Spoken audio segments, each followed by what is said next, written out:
I'm Michael Mondragon from Nerdy Connections. Today we're going to talk about GE colors or gradient effects in Photoshop. So let's take a look at how that's done.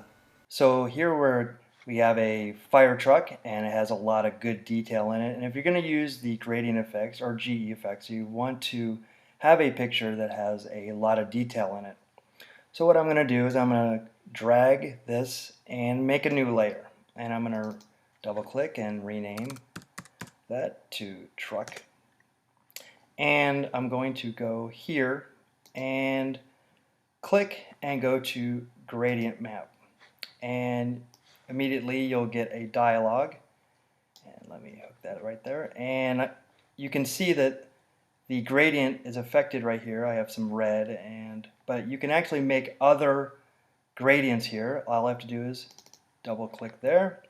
And you say I can change the gradient. Now if I click on this one, you can get some great effects. Let me move that over. And you can get some quite interesting effects. And if you want to, you can actually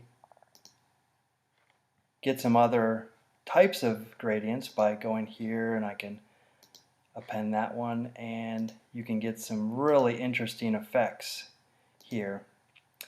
So let's actually go into here. We'll look at some of the spectrums, and I'll take this kind of rainbow gradient because it's going to give me a good detailed effect here. So I'm going to click OK on that one. And what's cool is you can actually go here and you can reverse it, so it actually gives you a whole different gradient.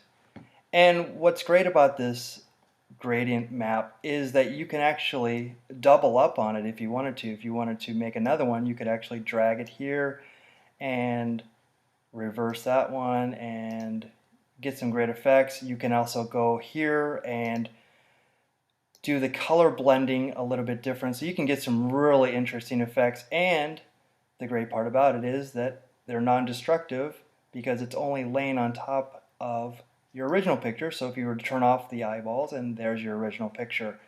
So very, very powerful tool, and you can get some really great effects. And I highly recommend that you have a highly detailed picture when you're doing this to get some really interesting effects.